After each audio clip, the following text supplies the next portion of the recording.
ಊಟ ಮಾಡಿದ ನಂತರ ವಿರಾಟ್ ಕಡೆ ನೋಡ್ತಾ, ಈಗ ನೆಕ್ಸ್ಟ್ ನೀವು ಏನು ಮಾಡ್ತೀರಾ ವಿರಾಟ್ ಅಂತ ಹೇಳ್ತಾಳೆ ಚಂದನ. ವೆಯ್ಟ್ ಸ್ವೀಟ್ ಆರ್ಟ್ ಅಂತ ಅವಳ ಕೈ ಹಿಡಿದು ವಿಲ್ಲಾದಲ್ಲಿರೋ ಥಿಯೇಟರ್ ರೂಮ್ ಕರ್ಕೊಂಡು ಹೋಗ್ತಾನೆ. ನಾವು ಸಿನಿಮಾ ನೋಡೋದಕ್ಕೆ ಬಂದಿದ್ದೀವ ವಿರಾಟ್?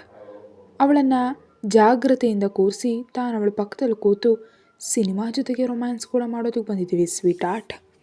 ವಿರಾಟ್ ಪ್ಲೀಸ್, ನೀವಿಂತಹ ಮಾತುಗಳನ್ನ ಆಡಬೇಡಿ. ಸಿನಿಮಾ ಸ್ಟಾರ್ಟ್ ಮಾಡಿ. 10 ನಿಮಿಷದಲ್ಲಿ ಸಿನಿಮಾ ಶುರುವಾಗುತ್ತೆ. ಚಂದನಾಳ ಗಮನ ಎಲ್ಲ ಸಿನಿಮಾದ ಮೇಲೆ ಇರುತ್ತೆ. ವಿರಾಟ್ ಅವಳ ಕೈ ಬೆರಳುಗಳ ಜೊತೆ ಆಟ ಆಡ್ತಾ ಸಿನಿಮಾ ನೋಡ್ತಿರೋ ಚಂದನಾಳನ್ನೇ ನೋಡ್ತಾ ಇರ್ತಾನೆ. 2 ಗಂಟೆಯ ನಂತರ ಸಿನಿಮಾ ಮುಗಿದ ಮೇಲೆ ಚಂದನ ವಿರಾಟ್ ಕಡೆ ತಲೆ ತಿರುಗಿಸಿ ನೋಡ್ತಾಳೆ. ತನ್ನನ್ನೇ ನೋಡ್ತಿರೋ ವಿರಾಟ್ ಕಣ್ಣುಗಳನ್ನು ನೋಡಿದ ತಕ್ಷಣ ಅವಳ ಮೈಯೆಲ್ಲ ರೋಮಾಂಚನವಾಗುತ್ತೆ. ಹಾಗೆಯೇ ಅವನ ಕಡೆ ನೋಡ್ತಾ, ನೀವು ಹೀಗೆ ನನ್ನ ನೋಡೋದನ್ನು ನಿಲ್ಲಿಸಿ ವಿರಾಟ್. ಹೇಗೆ ಸ್ವೀಟ್ ಆರ್ಟ್ ಅಂತ ಅವಳ ಕಡೆ ನೋಡ್ತಾ ಕೇಳ್ತಾನೆ ವಿರಾಟ್. ವಿರಾಟ್, ನಿಮಗೆ ತಿಳಿದಿದೆ ಅಲ್ವಾ ನೀವು ನನ್ನ ಕಡೆ ಹೀಗೆ ನೋಡಿದ್ರೆ ನನಗೆ ಭಯ ಆಗುತ್ತೆ ಅಂತ ಚಂದನ ಅಂದ ತಕ್ಷಣ ಅವಳ ಕೈ ಬಿಟ್ಟು ಅವಳನ್ನು ಎತ್ಕೊಂಡು ತನ್ನ ತೊಡೆ ಮೇಲೆ ಕೂರಿಸ್ಕೊಳ್ತಾನೆ ವಿರಾಟ್. ಅವಳು ಶಾಕ್ ಆಗಿ ಅವನ ಕಡೆ ನೋಡ್ತಾಳೆ. ಅವಳ ಕೆನ್ನೆ ಮೇಲೆ ಕೈ ಇಟ್ಟು, ನಿನಗೆ ಯಾಕೆ ಭಯ ಸ್ವೀಟ್ ಆರ್ಟ್? ಅಪರೂಪಕ್ಕೆ ನೀವೊಬ್ಬ ಸೈಕೋ ರೀತಿ ನನ್ನ ಕಡೆ ನೋಡ್ತಿರ್ತೀರಿ ವಿರಾಟ್. ಅದಕ್ಕೆ ಆ ನೋಟ ಕಂಡ್ರೆ ನಂಗೆ ತುಂಬ ಭಯ. ಒಂದು ಕ್ರೂರ ನಗುವಿನೊಂದಿಗೆ ಅವಳ ಕಡೆ ನೋಡ್ತಾ, ಹೌದು ಬೇಬಿ, ನಾನು ಸೈಕೋನೆ ಅಂತಾನೆ ವಿರಾಟ್. ಏನು? Nothing sweet art. ಈಗ ನಾವಿಬ್ಬರು ಸೇರಿ ಸಮಯ ಕಳೋಣ, ಓಕೆ? ಅವನ ಎದೆ ಮೇಲೆ ತಲೆಯಾನಿಸಿ, ನಮ್ಮ ಮಗು ಕೂಡ ನಮ್ಮ ಜೊತೆ ಇದ್ದಿದ್ರೆ ಚೆನ್ನಾಗಿರ್ತಿತ್ತಲ್ವ ವಿರಾಟ್? ಅವಳ ತಲೆ ಸವರುತ್ತಾ, ಮಗು ನಮ್ಮ ಜೀವನದ ಒಂದು ಭಾಗ ಮಾತ್ರ ಸ್ವೀಟ್ ಆರ್ಟ್. ನಮ್ಮ ಮನಸ್ಸಿನಲ್ಲಿ ಸ್ಥಾನ ಪಡೆಯಲು ಬಂದಿತ್ತು, ಹೊರಟು ಹೋಯಿತು. ಮತ್ತೀಗ ಮಗು ನಮ್ಮ ಹತ್ರ ಇಲ್ಲ ಸ್ವೀಟ್ ಆರ್ಟ್. ಅದರಲ್ಲಿ ಸ್ವಲ್ಪ ತಪ್ಪು ನಿನ್ನದಿದ್ದರೆ ಸ್ವಲ್ಪ ನನ್ನದು ಕೂಡ ಇದೆ. ಮತ್ತು ಎಲ್ಲಕ್ಕಿಂತ ಹೆಚ್ಚಾಗಿ ನಮ್ಮ ಪರಿಸ್ಥಿತಿಯ ತಪ್ಪಿದೆ. ನೀನು ಅದನ್ನೇ ನೆನೆಸ್ಕೊಂಡು ಆರೋಗ್ಯ ಹಾಳು ಮಾಡಿಕೊಂಡ್ರೆ ಹೇಗೆ ಹೇಳು? ಅವೆಲ್ಲವನ್ನ ಬಿಟ್ಬಿಡು. ಮತ್ತು ಈಗ ಅಂತ ಏನು ಮಾತಾಡದೆ ಮೌನವಾಗಿಬಿಡ್ತಾನೆ ವಿರಾಟ್. ತಲೆ ಎತ್ತಿ ಅವನ ಕಡೆ ನೋಡ್ತಾ, ಈಗ ಏನು ವಿರಾಟ್? ಅವಳ ತಲೆಗೆ ತನ್ನ ತಲೆ ಆನಿಸಿ, ಈಗ ನಮ್ಮ ಜೀವನ ಮತ್ತೆ ಮೊದಲಿನಂತೆಯೇ ಆಗ್ಬಿಡುತ್ತೆ ಸ್ವೀಟ್ ಆರ್ಟ್. ಅಲ್ಲಿ ನೀನು, ನಾನು ಮತ್ತು ನಮ್ಮ ಜೀವನಕ್ಕೆ ಬರೋ 2ನೇ ಮಗು ಅಂತ ವಿರಾಟ್ ಅಂದ ತಕ್ಷಣ ಮೆಲ್ಲಗೆ ನಗ್ತಾಳೆ ಚಂದನ. ಅವಳ ಕಣ್ಣಲ್ಲಿ ಕಣ್ಣಿಟ್ಟು ನೋಡ್ತಾ, let's move on sweet art ಅಂತಾನೆ ವಿರಾಟ್. ಹೌದು ವಿರಾಟ್, ಲೆಟ್ಸ್ ಮೂವ್ ಆನ್. ನಾನು ಕೂಡ ಇನ್ನು ಈ ನೋವಿನಲ್ಲೇ ಇರೋದಕ್ಕೆ ಬಯಸಲ್ಲ. ನನಗೆ ನಮ್ಮ ಮಗು ಬೇಕು ಅಂತ ವಿರಾಟ್ ಕಡೆ ನೋಡ್ತಾ ಹೇಳ್ತಾಳೆ ಚಂದನ. ಅವಳ ಹಣೆ ಮೇಲೆ ಮುತ್ತಿಟ್ಟು, ಖಂಡಿತವಾಗಿಯೂ ನಮ್ಮ ಮಗು ನಮ್ಮ ಹತ್ರ ಬರುತ್ತೆ, ಗಾಬರಿ ಬೇಡ ಅಂತ ಅವನ ಅಂದ ತಕ್ಷಣ ಅವನ ಎದೆಗೆ ತಲೆಯಾನಿಸಿ ಅವನನ್ನು ತಬ್ಬಿಕೊಂಡು ಕಣ್ಣು ಮುಚ್ಕೊಳ್ತಾಳೆ ಚಂದನ. ಬೆಳಿಗ್ಗೆ 7 ಅಷ್ಟರಲ್ಲಿ ವಿರಾಟ್ ರೆಡಿಯಾಗಿರ್ತಾನೆ. ತನ್ನ ಬ್ಲೇಸರ್ ಹಾಕ್ಕೊಳ್ತಾ ಹಿಂದೆ ತಿರುಗಿ ಚಂದನಾಳ ಕಡೆ ನೋಡಿ, ಏನಾದರೂ ಹೇಳಬೇಕಾ ಸ್ವೀಟ್ ಆರ್ಟ್ ಅಂತ ಕೇಳ್ತಾನೆ ವಿರಾಟ್. ನಾನು ಅನಾಥಾಶ್ರಮಕ್ಕೆ ಹೋಗಬೇಕಂತ ಅಂದ್ಕೊಂಡಿದ್ದೀನಿ ವಿರಾಟ್. ನನಗೆ ಅಲ್ಲಿನ ಮಕ್ಕಳು ತುಂಬ ನೆನಪಾಗ್ತಿದ್ದಾರೆ. ಅನಾಥಾಶ್ರಮ ಅಂದರೆ ನನ್ನಿಂದ ದೂರ ಹೋಗಬೇಕಂತ ಅಂದ್ಕೊಂಡಿದೆಯಾ? ಆದರೆ ನಾನು 2 ದಿನದಲ್ಲಿ ಬಂದುಬಿಡ್ತೀನಿ ವಿರಾಟ್. ನೋ ಸ್ವೀಟ್ ಆರ್ಟ್, ನೀನು ಎಲ್ಲಿಗೂ ಹೋಗೋ ಆಗಿಲ್ಲ ಅಂತ ವಿರಾಟ್ ಅಂದ ತಕ್ಷಣ ಅವನ ಕಡೆ ಹಾಗೆ ನೋಡ್ತಾಳೆ ಚಂದನ. ಅವಳ ಹತ್ರ ಬಂದು ಅವಳ ಕೆನ್ನೆ ಮೇಲೆ ಕೈ ಇಟ್ಟು, ಸ್ವೀಟ್ ಆರ್ಟ್, ಇಷ್ಟು ತಿಂಗಳುಗಳ ನಂತರ ನಾವಿಬ್ಬರು ಒಂದಾಗಿದ್ದೀವಿ. ಈಗ ನೀನು ಇನ್ನೂ ಒಂದು ಕ್ಷಣ ಕೂಡ ನನ್ನಿಂದ ದೂರ ಹೋಗೋ ಹಾಗಿಲ್ಲ ವಿರಾಟ್. ಕೇವಲ 2 ದಿನ ಪ್ಲೀಸ್. ಈ 2 ದಿನ ನಾನು ನೀನಿಲ್ಲದೆ ಹೇಗಿರಬೇಕು? ನಿನಗೆ ಗೊತ್ತಾ ನೀನು ನನಗೆ ಎಷ್ಟು ಅಭ್ಯಾಸವಾಗಿದೆಯಾ ಅಂತ? I can't live without you sweetheart ಅಂತ ಅವಳ ಕಣ್ಣಲ್ಲಿ ಕಣ್ಣಿಟ್ಟು ಹೇಳ್ತಾನೆ ವಿರಾಟ್. ನನಗೆ ಗೊತ್ತು ವಿರಾಟ್, ನಾನು ಕೂಡ ನೀವಿಲ್ಲದೆ ಇರಲಾರೆ. ಆದರೆ ಇನ್ನು ಈ ವಿಷಯದ ಮೇಲೆ ಚರ್ಚೆ ಬೇಡ sweet art. That's my sweet art ಅಂತ ಅವಳನ್ನು ತಪ್ಪಿಕೊಳ್ತಾನೆ. ಅವನ ಎದೆ ಮೇಲೆ ತಲೆ ಇಟ್ಟು ಯಾವುದೋ ಆಲೋಚನೆಯಲ್ಲಿ ಮುಳುಗು ಹೋಗ್ತಾಳೆ ಚಂದನ. ಅವಳ ತಲೆ ಸವರ್ತಿರೋ ವಿರಾಟ್ ಮುಖದ ಮೇಲೆ ಒಂದು ವಿಚಿತ್ರ ನಗು ಮೂಡುತ್ತೆ. ನಮ್ಮಿಬ್ಬರ ಮಧ್ಯೆ ಈಗಾಗಲೇ ತುಂಬ ದೂರ ಬಂದ್ಬಿಟ್ಟಿದೆ ಸ್ವೀಟ್ ಆರ್ಟ್. ಈಗ ಇನ್ನೊಂದು ಕ್ಷಣ ಕೂಡ ನಮ್ಮ ಮಧ್ಯೆ ದೂರ ಬರಬಾರ್ದು. ನೀನು ಅಂದುಕೊಂಡ್ರೂ ನನ್ನಿಂದ ದೂರ ಹೋಗೋದಕ್ಕೆ ಸಾಧ್ಯ ಇಲ್ಲ. ನಾನು ಹೋಗೋದಕ್ಕೆ ಬಿಡಲ್ಲ, ನೆವರ್ ಅಂತ ಮನಸ್ಸಿನಲ್ಲಿ ಅಂದ್ಕೊಂಡು ಅವಳಿಂದ ದೂರ ಸರಿದು ಅವಳ ಕಡೆ ನೋಡ್ತಾನೆ.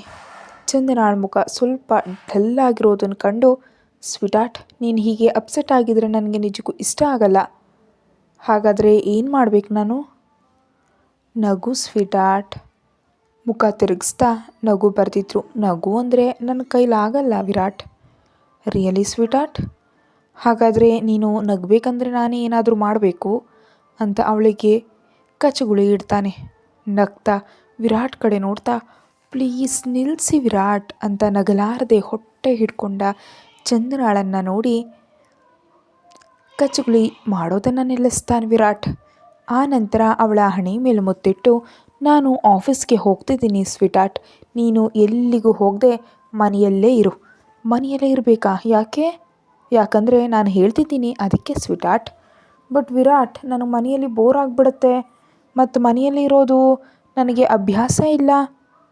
ನಿಖಿಲ್ ಮತ್ತು ತನುಜಾ ಮದುವೆಯವರೆಗೆ ನೀನು ಫ್ರೀಯಾಗಿಯೇ ಇರಬೇಕು ಸ್ವೀಟಾರ್ಟ್. ನಿಖಿಲ್ ಮತ್ತು ತನುಜಾ ಮದುವೆಯೇ? ನನ್ನ ಹತ್ರ ಯಾರೂ ಹೇಳಲೇ ಇಲ್ಲ. ಈಗ ಹೇಳಿದೆ ಅಲ್ವಾ ಸ್ವೀಟಾರ್ಟ್. ಹ್ಞೂ ಅಂತ ಮುಖ ತಿರುಗಿಸ್ತಾ, ಇನ್ನು ತಡ ಯಾಕೆ ವಿರಾಟ್? ಹೇಗಿದ್ದರೂ ಶ್ರುತಿ ಬಿಟ್ಟರೆ ನಿಖಿಲ್ಗೆ ಯಾರೂ ಇಲ್ಲ. ಶ್ರುತಿಗೆ ತನುಜಾ ಓಕೆ, ನಮ್ಮೆಲ್ಲರಿಗೂ ಓಕೆ ಅಂದಮೇಲೆ ನಾಳೆಯೇ ಮದುವೆ ಮಾಡಿಬಿಡೋಣವಾ? ನೋ ಸ್ವೀಟಾರ್ಟ್. ನಿಖಿಲ್ ಅವರ ವೀರೇಂದ್ರ ಚೌಹಾಣ್ ಅವರು ಇಂಡಿಯಾಗೆ ಬರ್ತಿದ್ದಾರೆ ಮದುವೆಗೆ. ಅವರಿಗಾಗಿ ಕಾಯ್ತಿದ್ದೀವಿ.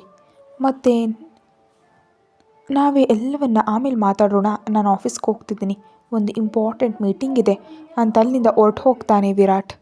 ವೀರೇಂದ್ರ ಚೌಹಾಣ್ ಹಿಂದೆ ಯಾವಾಗಲೂ ನನ್ನ ಹತ್ರ ಅವರ ಬಗ್ಗೆ ಹೇಳಿರಲಿಲ್ಲ ಅಂತ ಆಲೋಚಿಸ್ತಾ ವಾಶ್ರೂಮ್ಗೆ ಹೊರಟು ಹೋಗ್ತಾಳೆ ಚಂದನ. ನಿಖಿಲ್ ಮತ್ತು ತನುಜಾ ಇಬ್ಬರು ಯಾವುದೋ ಪ್ರಾಜೆಕ್ಟ್ ಬಗ್ಗೆ ಡಿಸ್ಕಸ್ ಮಾಡ್ತಾ ಇರ್ತಾರೆ. ತನುಜಾ ಚೇರಿಗೆ ತಲೆ ಒರಗಿಸಿ ನಿಖಿಲ್ ಕಡೆ ನೋಡ್ತಾಳೆ. ಏನಾಯಿತು ತನುಜಾ? ಪ್ರಾಜೆಕ್ಟ್ ಮೇಲೆ ಗಮನ ಹರಿಸು. ಈ ಪ್ರಾಜೆಕ್ಟ್ ಮಾಡಿ ಮಾಡಿ ನನಗೆ ಬೋರ್ ಆಗಿಬಿಟ್ಟಿದೆ, ಇನ್ನು ನನ್ನ ಕೈಲಾಗಲ್ಲ ಅಂತ ಫೈಲ್ ಕ್ಲೋಸ್ ಮಾಡ್ತಾಳೆ ತನುಜಾ. ಹಾಗಾದರೆ ಏನು ಮಾಡಬೇಕು ಅಂದ್ಕೊಂಡಿದ್ಯಾ ನೀನು? ನಾನು ಏನು ಮಾಡೋಕ್ಬೇಕು ಅಂತಲೂ ಅಂದ್ಕೊಂಡಿಲ್ಲ.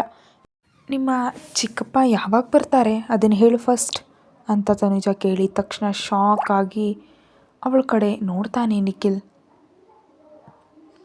ಆ ಕೂಡಲೇ ಚೇರ್ನಿಂದ ಎದ್ದು, ನಾನು ಈಗಲೇ ಬರ್ತೀನಿ ಅಂತ ವೇಗವಾಗಿ ಕ್ಯಾಬಿನಿಂದ ಹೊರಗೆ ಹೋಗ್ತಾನೆ ನಿಖಿಲ್. ಈ ನಿಖಿಲ್ಗೇನಾಯಿತು ಅಂತ ಆಲೋಚಿಸ್ತಾ, ಸರಿ ಈ ವಿಷಯ ಚಂದನಾಳಿಗೆ ಹೇಳಬೇಕು, ಇಲ್ದಿದ್ರೆ ಆಮೇಲೆ ನನ್ನನ್ನು ಕೊಂದುಬಿಡ್ತಾಳೆ ಅಂತ ತನ್ನ ಫೋನ್ ತೆಗೆದು ಅವಳಿಗೆ ಕಾಲ್ ಮಾಡ್ತಾಳೆ ತನುಜಾ.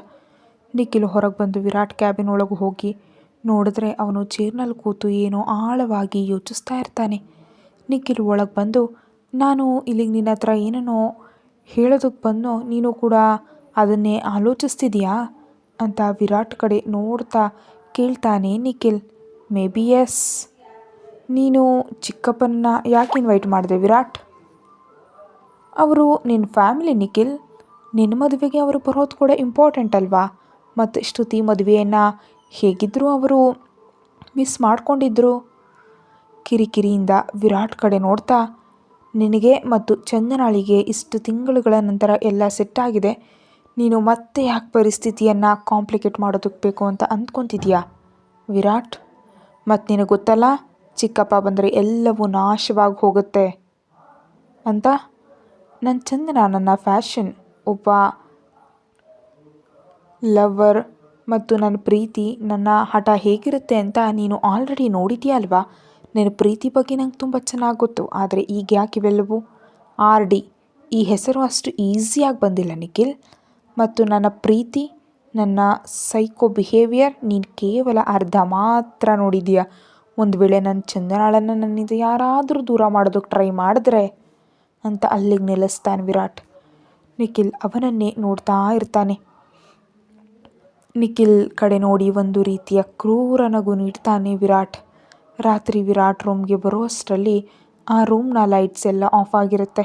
ಆ ರೂಮ್ ಪೂರ್ತಿ ನೋಡ್ತಾ, ಸ್ವೀಟಾರ್ಟ್ ಎಲ್ಲಿದೆಯಾ ಅಂತ ತನ್ನ ಬ್ಲೇಸರ್ ತೆಗೆದು ಪಕ್ಕದಲ್ಲಿಡ್ತಾನೆ ವಿರಾಟ್. ಇಲ್ಲಿದ್ದೀನಿ ವಿರಾಟ್ ಅಂತ ಕೇಳಿಸಿದ್ದನಿಗೆ ವಿರಾಟ್ ಆ ಕಡೆ ಹೋಗ್ತಾನೆ. ಅಲ್ಲಿ ಚಂದನ ಕ್ಯಾಂಡಲ್ ಹಚ್ತಿರ್ತಾಳೆ. ಏನು ಮಾಡ್ತಿದೀಯಾ ಸ್ವೀಟಾರ್ಟ್? ಕ್ಯಾಂಡಲ್ ಹಚ್ತಿದ್ದೇನೆ ವಿರಾಟ್ ಅಂತ ಅವನ ಕಡೆ ತಿರುಗ್ತಾಳೆ. ಆ ರೂಮ್ ಪೂರ್ತಿ ಕ್ಯಾಂಡಲ್ ಬೆಳಕಿನಿಂದ ತುಂಬ ಸುಂದರವಾಗಿ ಕಾಣ್ತಾ ಇರುತ್ತೆ. ಮತ್ತು ಆ ಬೆಳಕಿನಲ್ಲಿ ಕಾಣಿಸ್ತಾ ಇರೋ ಚಂದನ ಇನ್ನೂ ಸುಂದರವಾಗಿ ಕಾಣ್ತಾಳೆ ವಿರಾಟ್ ಕಣ್ಣಿಗೆ. ಅವಳ ಹತ್ರ ಹೋಗಿ, ನೀನು ತುಂಬ ರೊಮ್ಯಾಂಟಿಕ್ ಸ್ವೀಟ್ ಆರ್ಟ್ ಅಂತ ಅವಳ ಸೊಂಟ ಸುತ್ತ ಕೈ ಹಾಕ್ತಾನೆ ವಿರಾಟ್.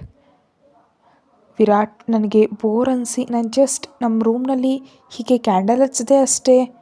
ನನಗಿದು ಇಷ್ಟ ಆಯಿತು ಸ್ವೀಟ್ ಆರ್ಟ್, ಮತ್ತು ನಿನ್ನ ಸರ್ಪ್ರೈಸ್ ನಂಗೆ ತುಂಬ ಇಷ್ಟ ಆಯಿತು.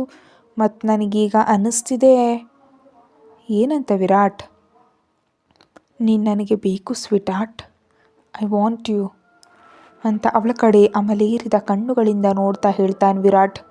ಅವನ ಕುತ್ತಿಗೆ ಸುತ್ತ ಕೈ ಹಾಕಿ, ಹಾಗಾದರೆ ನನ್ನನ್ನು ಪಡ್ಕೊಳ್ಳಿ ವಿರಾಟ್ ಅಂತಾಳೆ Chandana. Are you sure sweetheart? ಅವನ ಕಣ್ಣಲ್ಲಿ ಕಣ್ಣಿಟ್ಟು ನೋಡ್ತಾ, ನಾನು ಮುಂದೆ ಸಾಗೋದಕ್ಕೆ ಬಯಸ್ತೀನಿ ವಿರಾಟ್ ಎಂದು ಚಂದನ ಅಂದ ತಕ್ಷಣ ಅವಳನ್ನು ಹಾಗೆ ಎತ್ಕೊಂಡು ಬೆಡ್ ಹತ್ರ ಕರೆದೊಯ್ದು ಜಾಗ್ರತೆಯಿಂದ ಮಲಗಿಸಿ ಅವಳ ಮೇಲೆ ಆವರಿಸುತ್ತಾನೆ.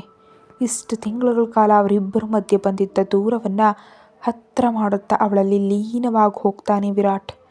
ಎಷ್ಟು ಹೊತ್ತಿನ ನಂತರ ಬೆಳಗಿನ ಜಾವ ಅವಳನ್ನು ಬಿಟ್ಟು ಅವಳ ತನೆಯನ್ನು ತನ್ನ ಎದೆ ಮೇಲೆ ಇರಿಸ್ಕೊಂಡು ಕಣ್ಮುಚ್ಕೊಳ್ತಾನೆ ವಿರಾಟ್. ಮರುದಿನ ಚಂದನ ಬಾಲ್ಕನಿಯಲ್ಲಿ ನಿಂತಿರ್ತಾಳೆ. ಅಷ್ಟರಲ್ಲಿ ವಿರಾಟ್ ಬಂದು ಅವಳನ್ನು ಹಿಂದಿನಿಂದ ಅಪ್ಕೊಂಡು, ಇಲ್ಲೇನು ಮಾಡ್ತಿದ್ಯಾ ಸ್ವೀಟ್ ಆರ್ಟ್ ಅಂತ ಕೇಳ್ತಾನೆ. ಸಾಮಾನ್ಯವಾಗಿಯೇ ಈ ವ್ಯೂ ನೋಡೋದಕ್ಕೆ ಬಂದೆ ಅಂತ ಅವನ ಕಡೆ ತಿರುಗಿ, ನಾವಿಬ್ಬರು ಬಹಳ ತಿಂಗಳುಗಳ ನಂತರ ಹೀಗೊಂದೇ ಕಡೆ ಇದ್ದೀವಲ್ವ ವಿರಾಟ್, ನಾವು ಯಾವಾಗಲೂ ಹೀಗೆ ಜೊತೆಯಾಗಿರ್ತೀವಿ ಸ್ವೀಟ್ ಆರ್ಟ್ ಅಂತ ಅವಳ ಕೆನ್ನೆ ಮೇಲೆ ಮುತ್ತಿಡ್ತಾನೆ ವಿರಾಟ್. ಮೆಲ್ಲಗೆ ನಕ್ಕು ಅಲ್ಲಿಂದ ಹೋಗ್ತಿದ್ರೆ ಅವಳ ಕೈ ಹಿಡಿದು ನಿಲ್ಲಿಸ್ತಾನೆ. ವಿರಾಟ್, ನನ್ನ ಬಿಡಿ. ನೋ ಸ್ವೀಟ್ ಆರ್ಟ್, ನಾನು ನಿನ್ನ ಎಂದಿಗೂ ಬಿಡೋದಿಲ್ಲ ಅಂತ ತನ್ನ ಕಡೆಗೆ ಎಳೆದುಕೊಳ್ತಾನೆ ವಿರಾಟ್. ಪ್ಲೀಸ್, ನಾನು ವಾಶ್ರೂಮ್ಗೆ ಹೋಗಬೇಕು. ಓಕೆ ಹೋಗು ಸ್ವೀಟ್ ಆರ್ಟ್ ಅಂತ ಅವಳನ್ನು ಬಿಡ್ತಾನೆ ವಿರಾಟ್. ಅವಳು ಹೋದ ತಕ್ಷಣ, ಇನ್ನು ನೀನು ನನ್ನಿಂದ ದೂರ ಆಗೋದಕ್ಕೆ ಸಾಧ್ಯ ಇಲ್ಲ ಸ್ವೀಟ್ ಆರ್ಟ್. ಯಾರು ಅಂದ್ಕೊಂಡ್ರೂ ನಿನ್ನನ್ನು ನನ್ನಿಂದ ದೂರ ಮಾಡೋದಕ್ಕೆ ಸಾಧ್ಯ ಇಲ್ಲ ಅಂತ ವಿರಾಟ್ ಹೇಳ್ತಿರುವಾಗ ಅವನ ಫೋನ್ಗೆ ಒಂದು ಮೆಸೇಜ್ ಬರುತ್ತೆ. ಜೇಬ್ನಿಂದ ಫೋನ್ ತೆಗೆದು ಮೆಸೇಜ್ ಚೆಕ್ ಮಾಡಿದ ವಿರಾಟ್ ಮುಖದ ಮೇಲೆ ಒಂದು ವಿಚಿತ್ರ ನಗು ಮೂಡುತ್ತೆ. ಚಂದನ ವಾಶ್ರೂಮ್ಗೆ ಹೋಗಿ ಫ್ರೆಶ್ ಆಗೋರ ಬಂದು ರೆಡಿಯಾದ ನಂತರ ವಿರಾಟ್ ಕಡೆ ನೋಡ್ತಾ, ತಾನು ತನುಜ ಹತ್ರ ಹೋಗ್ತೀನಿ ವಿರಾಟ್. ಓಕೆ ಸ್ವೀಟ್ ಆರ್ಟ್, ಹೊರಗೆ ಡ್ರೈವರ್ ಇದ್ದಾನೆ, ಅವನು ನಿನ್ನನ್ನು ಡ್ರಾಪ್ ಮಾಡ್ತಾನೆ. ಆ ಮಾತಿಗೆ ಸಂತೋಷದ ನಗು ಬೀರ್ತಾ ಅವನ ಹತ್ರ ಹೋಗಿ ಅವನ ಕೆನ್ನೆ ಮೇಲೆ ಮುತ್ತಿಟ್ಟು ವೇಗವಾಗಿ ಹೊರಗೆ ಹೋಗ್ತಾಳೆ ಚಂದನ. ನಿಖಿಲ್ ಅವರ ಮನೆ ಹತ್ರ ಕಾರ್ ನಿಂತ ತಕ್ಷಣ ವೇಗವಾಗಿ ಒಳಗೆ ಹೋಗ್ತಾಳೆ ಚಂದನ. ಅಲ್ಲಿ ಶ್ರುತಿ, ಆನಂದ್, ನಿಖಿಲ್, ತನುಜ ಜೊತೆಗೆ ಇನ್ನೊಬ್ಬ ವ್ಯಕ್ತಿ ಕೂಡ ಇರೋದನ್ನು ಕಂಡು ಚಂದನ ಕನ್ಫ್ಯೂಸ್ ಆಗ್ತಾ ಅವರ ಕಡೆ ನೋಡ್ತಾಳೆ. ಅದಕ್ಕೆ ನೀನು ಬಂದ್ಬಿಟ್ಯಾ, ಈಗಲೇ ಅಣ್ಣಯ್ಯ ಕಾಲ್ ಮಾಡಿ ನೀನು ಬರ್ತಿದ್ಯಾ ಅಂತ ಹೇಳಿದರು ಅಂತ ಚಂದನಾಳ ಹತ್ರ ಹೋಗಿ ಅವಳ ಕೈ ಹಿಡಿದು ಸೋಫಾ ಹತ್ರ ಕರೆತರ್ತಾಳೆ ಶ್ರುತಿ. ಚಂದನ ಶ್ರುತಿ ಕಡೆ ನೋಡ್ತಾ, ಇವ್ರು ಯಾರು ಅಂತ ಮೆಲ್ಲ ಕೇಳ್ತಾಳೆ. ಅದಕ್ಕೆ ಇವರು ನಮ್ಮ ಚಿಕ್ಕಪ್ಪ ಮಿಸ್ಟರ್ ವೀರೇಂದ್ರ ಚೌಹಾಣ್ ಅಂತಾಳೆ ಶ್ರುತಿ ಮಾತಿಗೆ ನಿಖಿಲ್ ಮತ್ತು ಆನಂದ್ ಒಬ್ಬರನ್ನೊಬ್ಬರು ನೋಡ್ಕೊಳ್ತಾರೆ. ನಿಖಿಲ್ ಚಂದನಾಳ ಕಡೆ ನೋಡ್ತಾ, ಅಂಕಲ್, ಚಂದನಾಳ ಜೊತೆ ಏನು ಮಾತಾಡ್ತಿದ್ರೆ ಒಳ್ಳೆಯದು, ಮತ್ತೇನಾದರೂ ತಪ್ಪು ಮಾತುಗಳನ್ನ ಆಡಿದ್ರೆ ಎಲ್ಲವೂ ನಾಶ ಆಗೋಗುತ್ತೆ ಅಂತ ಮನಸ್ಸಿನಲ್ಲೇ ಅಂದ್ಕೊಂಡು ವೀರೇಂದ್ರ ಅವರ ಕಡೆ ನೋಡ್ತಾ, ಹಲೋ ಅಂಕಲ್ ಅಂತ ನಗುಮುಖದಿಂದ ಮಾತನಾಡಿಸ್ತಾಳೆ ಚಂದನ. ಹಲೋ ಚಂದನ ಅಂತ ಮರಳಿ ನಗ್ತಾರೆ ವೀರೇಂದ್ರ ಅವರು. ಆನಂತರ ಅಲ್ಲೇ ಸೋಫಾದಲ್ಲಿ ಕೂತು ನಾಳೆಯ ನಿಶ್ಚಿತಾರ್ಥದ ಬಗ್ಗೆ ಎಲ್ಲರೂ ಚರ್ಚೆಯಲ್ಲಿ ತೊಡಗ್ತಾರೆ. ಕತೆ ಮುಂದುವರಿಯುತ್ತೆ. Thank you.